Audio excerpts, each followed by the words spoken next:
Good evening बेटा। आज आपकी क्लास मॉर्निंग में नहीं हो पाई, किसी कारणवश आज हमारी तबीयत ठीक नहीं थी, इसलिए मैंने आपका जो वीडियो डाल रहा हूँ वो आप शाम के टाइम डाल रहा हूँ, इसको ध्यान से देख लेना।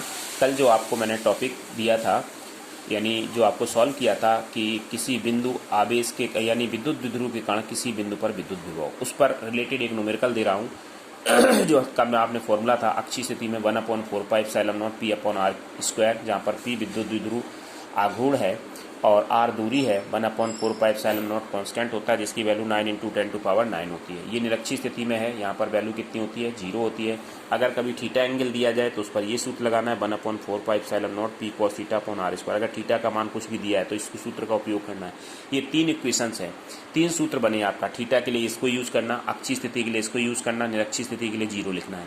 तो देखिए यहाँ पर 2 बिंदु आवेश हैं, 8 × 10⁻−19 कूलाम तथा -8 10⁻−19 कूलाम, यानी दोनों आवेश परिमाण में समान, प्रकृति में विपरीत है। तो ये क्या बन गया, विद्युत द्विध्रुव। ठीक है, को एक दूसरे से 2 × 10⁻−10 मीटर की दूरी पर स्थित है, यानी बहुत कम दूरी है ये। ठीक है, एंगस्ट्रॉम में है, इसका मतलब हो गया ये विद्युत द्विध्रुव बनाएंगे, यानी 2L। दोनों के बीच की दूरी क्या होती है, 2L का मान ये दिया गया है। 2 बिंदु, तो विद्युत द्विध्रुव के मध्य बिंदु से कितनी दूरी पर, 4 × 10⁻6 मीटर की दूरी पर विभव ज्ञात कीजिए। ठीक है, अब कौन कौन सी स्थिति में, नंबर 1 अक्षीय स्थिति में, नंबर 2 निरक्षीय स्थिति में। ठीक, और नंबर 3 इसमें और है जो कि है थीटा एंगल पर आपको और ज्ञात करनी। एक तीसरा पॉइंट और है इसमें थीटा एंगल पर। ठीक है, एक तीसरा पॉइंट यहाँ लिखना है जो थीटा एंगल पर इसमें आएगा।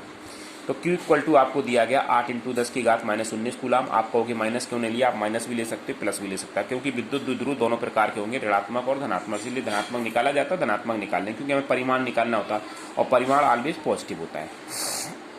2L का मान दिया गया 2 × 10⁻10 मीटर, R का मान दिया गया 4 × 10⁻6 मीटर, P बराबर 2L × Q होता है। 2L का मान 2 × 10⁻10 × L का 8 × 10⁻19, और ये वैल्यू निकल के आ गई 16 × 10⁻, कितना हो गया, 16 × 10⁻- हो जाएगा आपका 29,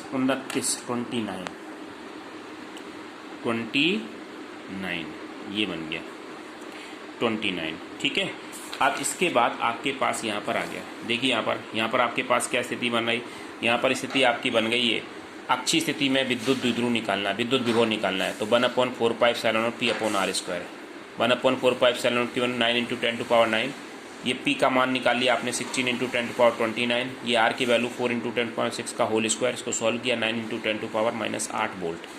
दूसरा है निरक्षीय स्थिति में विभव, तो ये हमेशा 0 ही होता है, तो V = 0, क्योंकि इसमें थीटा का मान 90 होता है, cos 90 का मान 0, इसलिए 0 हो जाएगा। ठीक, व्हेन थीटा = 60, ये तीसरा पॉइंट है जो हमने क्वेश्चन में नहीं दिया था, लेकिन यहाँ लिखा हुआ है थीटा = 0, हम क्वेश्चन में भी लिख देते हैं। यहाँ पर आपका तीसरा पॉइंट होगा, 30 पॉइंट है, यदि थीटा = ये देख लें, यदि थीटा = कितना है 60, ये तीसरा पॉइंट दे दिया, यदि थीटा = 60। तीसरे पॉइंट में देखिए थीटा = 60, यही V का formula, V = 1/4πε0 P cos θ/r², value 1/4π की 9 × 10⁻9 P की वैल्यू 16 × 10⁻29, cos θ cos 60 4 × 10⁻60, cos 60 की वैल्यू 1/2 रख करके सॉल्व कर लेने, ये आपकी वैल्यू आ गई 4.5, यानी पहले वाली जो वैल्यू उसका हाफ कर लो तो 9 का हाफ कितना होगा 4.5 10⁸ वोल्ट। ठीक, अब आपकी आती है सम विभव पृष्ठ। बेटा ये बहुत सिंपल सा क्वेश्चन है, ये +Q कूलाम का हमने आवेश रख दिया, ये बल रेखाएं दिखाई गई हैं। सम विभव पृष्ठ ऐसा पृष्ठ होता है जहाँ पर प्रत्येक बिंदु पर विभव तो समान होता है, और जब विभव समान होगा तो विभवांतर 0 होगा, कि विभवांतर मतलब 2 बिंदुओं का विभव का अंतर। जब हर एक बिंदु पर विभव समान है तो उनका अंतर क्या होगा, 0।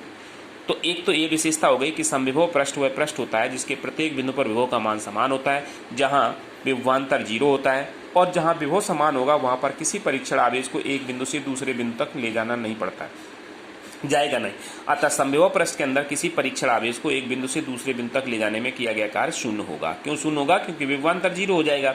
तो विभवांतर बराबर W/Q होता है, इसलिए ये इसका विशेषता हो गई कि समविभव पृष्ठ के अंदर नंबर 1, अगर हम इसकी परिभाषा बताएं तो हम केवल इतना ही कह सकते हैं, वह पृष्ठ जिसके प्रत्येक बिंदु पर विभव का मान समान हो उसे समविभव पृष्ठ कहते हैं। अब इसकी कुछ विशेषताएं हैं। समविभव पृष्ठ वह होता है जिसके प्रत्येक बिंदु पर विभव समान होता है।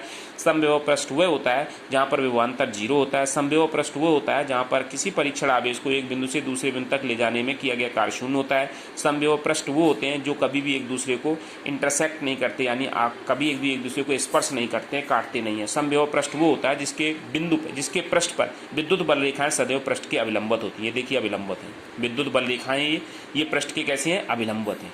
यही मैंने इसके गुणों में लिखा हुआ, और यही परिभाषा में, परिभाषा बहुत छोटी है, बाकी हमने सारे प्रॉपर्टीज लिख दी इसलिए परिभाषा बड़ी बन गई। केवल परिभाषा इतनी है कि वह पृष्ठ जिसके प्रत्येक बिंदु पर विभव का मान समान होता है समविभव पृष्ठ कहते हैं।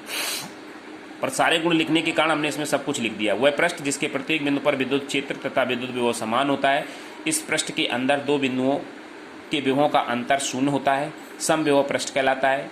इसमें विभव पृष्ठ के किसी परीक्षण आवेश को एक बिंदु से दूसरे बिंदु तक ले जाने में किया गया कार्य शून्य होता है। समविभव पृष्ठ के कुछ गुण आ गए, तो देखिए समविभव पृष्ठ के गुण क्या है। समविभव पृष्ठ के प्रत्येक बिंदु पर विभव समान होता है, यही मैंने ऊपर लिखा। समविभव पृष्ठ के किसी एक बिंदु से दूसरे बिंदु तक आवेश को ले जाने में किया गया कार्य शून्य होता है, शून्य हो गया। दो समविभव पृष्ठ कभी भी एक दूसरे को स्पर्श नहीं करते।